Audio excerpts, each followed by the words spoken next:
სტუმარი მოვიდა. რაუნდის სტუმარი. დღეს ჩვენი სტუმარია საქართველოს პოსტის გენერალური დირექტორი ლევან ჩიკვაიძე. საღამო შვიდობისა. საღამო შვიდობისა ბატონო წამყვანი. მოგესალმებით ბატონ ლევან.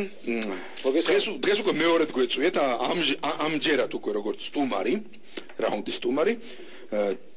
გმადლობთ რომ საქართველოს პოსტა ჩვენს ტელემაყურებელს საშუალებას აძლევს მოგვაწოდოთ უამრავი საინტერესო შეკითხვა. ამისათვის ყველანი ერთად დიდ მადლობას ვუხდით საქართველოს პოსტას.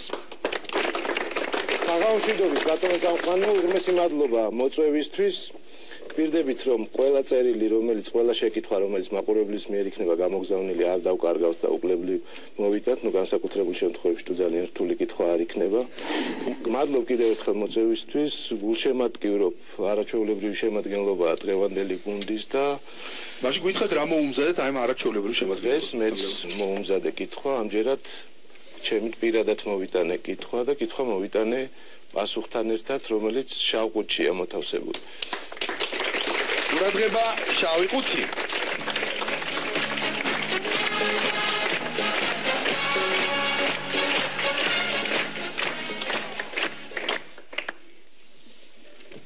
დასაწყისში ვფიქრობდი სიმართლე გითხრათ, კითხვა მომემზადებინა ვეფხვის ტყავოსნიდან.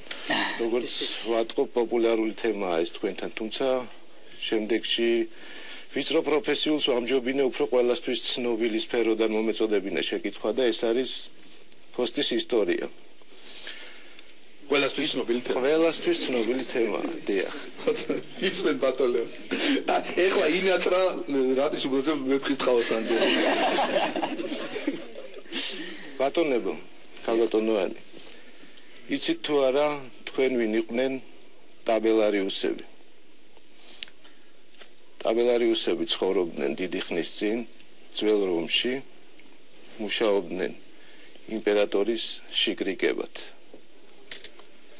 ერთხელ მათ იმპერატორს მოსთხოვეს იმის შეძენა, რაც ახლა შავყუთშია მოთავსებული, რამაც იმპერატორი ვესპასიანე ძალიან განარისხა. უაღრესად განარისხა. ყურადღებით შეკითხვა. რა არის შავყუთში? დრო ჩაით. სათულელი ხო არ არის? ანუ გამრავლებით ტაბულა არიან შიკრიკები, ანუ იმდროინდელი სანდლები ხო არ არის? ანუ რატო ფეხშველები გადიოდნენ? ისეთი რაღაცა ხო არ არის, რაც თქვა იმპერატორის კლებატება. ანუ ესე იგი, იმიტომ განაცხადა ესე იგი ტაბელარუსები არასრულებდნენ კეთილ სინდისიად ესე იგი რაღაცას ხო? რა ხო და რა იყო? შავყუთში უნდა იყოს. შიკრიკმა რა უნდა ის ნიშანი ჰეროდებისა რომლებიც დაიწყო. პოსტასთან არის თან კავშირი. პოსტასთან არის. თუმცა რაღაცა ისეთი ხო არ იყო, რომ ამით მიხვდა იმპერატორი, რომ ესენი კითხულობდნენ წერილებს ან რაღაც ეგეთი ხო? ებო, ან ისა რა ქვია? მაგიტო ხო არ განრისხდა?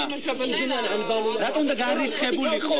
ხო მათთვის შეიძლება და სასწაულო ყოფილიყო. ქვიან ხო არ იყო ძალიან მომჭირნე ადამიანი იყო და თითოეულ ფულს ანუ ის ძალიან თვილი და რაღაც ფულთან ხო რა, კიდე. რან სასიარო სათვალეები არ რაღაცა. თან ტაბელარუსი ატომგვი. დრო ამოიწურა ბატონო სანდრო. აი ახლა თქვენი მაწვევ ბიჭობა არის სონზე. დრო თქვენ და ამოარჩიოთ. მე ერთად მინიშნება შემიძლია მოგცეთ რომ ტაბელარიუსებმა წერა კითხვა არ იცოდნენ. დრო ყოფილი მონები იყვნენ როგორც წესი. თქვენ გითხეთ ვინ უპასუხებს? გასაგებია. გისმენთ? წერა კითხვა თუ არ იცოდნენ, მაშინ რატი შუბლაძე შეეცდა. მაშინ რატი? მაშინ რატი ვერსიოები. გისმენთ ბატონო? მე მგონია რომ შეიძლება შავყუთში იდოს სათვლელი ჩოტკი. აი ეზოები ჩვენთან დომინოს რო თამაშობენ ჩოტკი რო ვუდებთ. აი მსგავსი მოწყობილობა. ისთვის შიკრიკები საფოსტო შიკრიკებს რა სჭირდება? ანუ ალბათ საფოსტო შიკრიკებს უხდიდნენ ფულს და რომ დაეთვალათ რამდენად ანუ რომ დაეთვალათ ფული რამდენი მისცეს ან ხომ არ მოტყუდნენ ანგარიშობაში. გასლაპარაკობ და ანუ იმდენს უხდიდნენ რომ ჩოტკი უნდა დაეთვალათ? არა, შეიძლება ცოტა სუხდნენ. დაბილებს მონეტა. საბოლოო ჯამში ბევრი გამოსულიყო მონეტა. ყველა მთელი რომის შიკრიკები ერთად იკრიბებოდნენ და ერთ ჩოტკზე თვლიდნენ? მიღებულია. ყველას თავთავის ყურადღება ბატონ ლევან. ყურადღება სწორი პასუხი. ბატონებო, გულწრფელად წუხარ. იყო სწორი პასუხი, გულწრფელად წუხარ, იმიტომ რომ გულშემატკივრობდით და გულშემატკივრობთ. იმ დროს რომში ეს მხოლოდ ის რა ჩავყუჩიდევს, მხოლოდ მდიდრების პრეროგატივა იყო.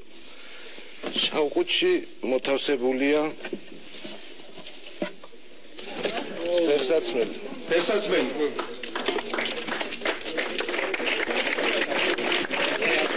აბელარიუსები ფეხშიშველები დაარბენინებდნენ პოსტას ძველ რომში. ვინ სად იყო ფუფუნება რომ ყოფილ მონებს სმოდათ ფეხსაცმელი ბატონებო ძველ რომში. ვესპასიანეს დროინდელი პოსტისაგან განსხვავებით საქართველოს პოსტის კურიერები კარგი ჩაცმულ დახურულობით იმუშაობენ ბატონ ლევან და თან მოპედებით მოძრაობენ.